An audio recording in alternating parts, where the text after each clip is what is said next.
Welcome to this explainer. Today, we're looking at something absolutely fascinating. We're actually using the Maldives as a microcosm for the global fight against misinformation. It's this incredibly unique case study of a proposed media reform that takes these massive global concepts and applies them to a very specific, localized environment. Okay, let's dive into this. Think about this for a second. How do you protect the truth in a country where everyone literally knows everyone? Now, the Maldives, as you probably know, is famous for its stunning geography, right? Those beautiful atolls scattered across the ocean. But it also has a relatively small, highly interconnected population. Just think about it. When your editor's cousin is the local mayor and your lead reporter's brother owns the local resort, well, keeping journalism completely independent and objective, that becomes a massive, tangible structural challenge. So, to make sense of all this, we're going to cover 5 key areas today. We'll look at the Maldivian Media Challenge, anchoring to global standards, the 7 pillars of reform, the implementation roadmap, and finally, why this matters. Section 1.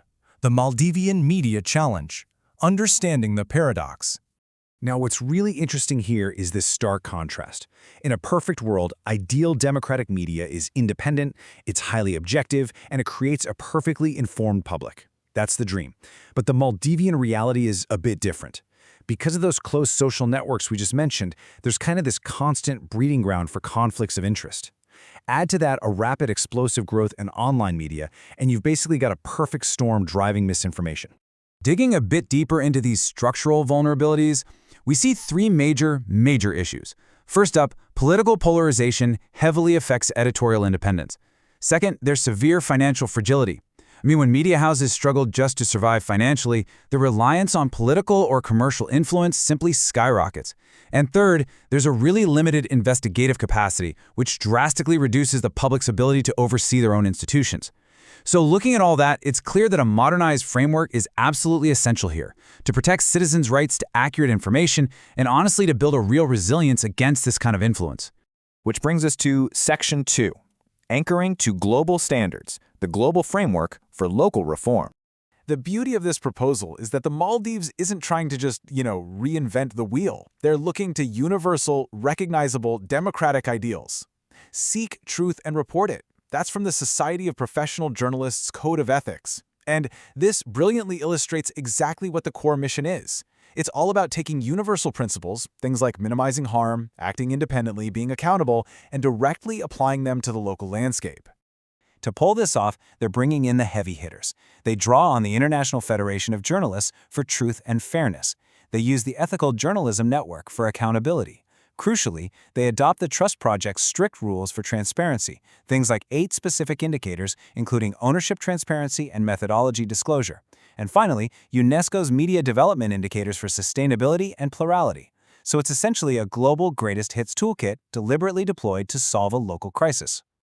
All right, Section 3, 7 pillars of reform, building a resilient media ecosystem. Rather than getting bogged down in a tedious list, let's group these dynamically. The first 4 pillars really focus on ethics, truth, and digital governance. So the crucial point here is how directly these actions target those exact vulnerabilities we discussed earlier. Pillars 1 and 2, they create vital firewalls, like independent editorial boards and a national ethics council to block political interference. Pillar 3 launches a massive Maldives national fact-checking network to verify reporting. And Pillar 4 tackles the digital Wild West head-on. It makes the labeling of AI, sponsored content, and opinions completely mandatory. This is really about engineering a safer, radically transparent digital space. The remaining 3 pillars shift the focus toward community, capacity, and sustainability. Pillars 5 and 6 focus on building an informed, engaged public and forging a highly skilled journalism workforce. They're doing this through a national media literacy program in schools and a dedicated Maldives Media Training Institute partnered with UNESCO. And how do you fix that financial fragility we talked about? Well, that's Pillar 7. It introduces non-political public interest funding and tax incentives to break the cycle of dependence. This right here is how you create a financially resilient, truly independent media sector.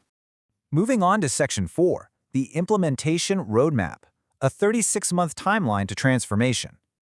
Let's see how this actually builds out.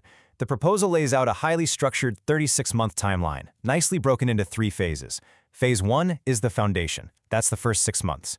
This is where they establish the Ethics Council and start strictly enforcing ownership transparency. Then, Phase 2 covers months 6 through 18, focusing on capacity and systems.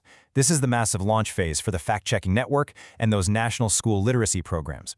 Finally, Phase 3 is consolidation, taking us all the way to month 36. This is where the trust indicators are fully implemented, annual transparency reports become mandatory, and the media standards achieve full international accreditation. It's rapid, sure, but it's a highly calculated momentum. And finally, Section 5. Why this matters. The democratic impact. If this comprehensive roadmap is successfully executed, the expected national impact is frankly profound. We're talking about significantly increased public trust in media institutions. It means much stronger democratic accountability and oversight. It promises a drastic reduction in misinformation and political polarization. Ultimately, professionalizing journalism doesn't just improve the news, it fundamentally protects national unity. It literally takes the Maldives from a paradox of close-knit vulnerabilities to a progress-driven model of democratic resilience, enhancing their global reputation every single step of the way. So, as we wrap up this explainer, I want you to step back from the Maldives for a second and just look at the media you consume every single day.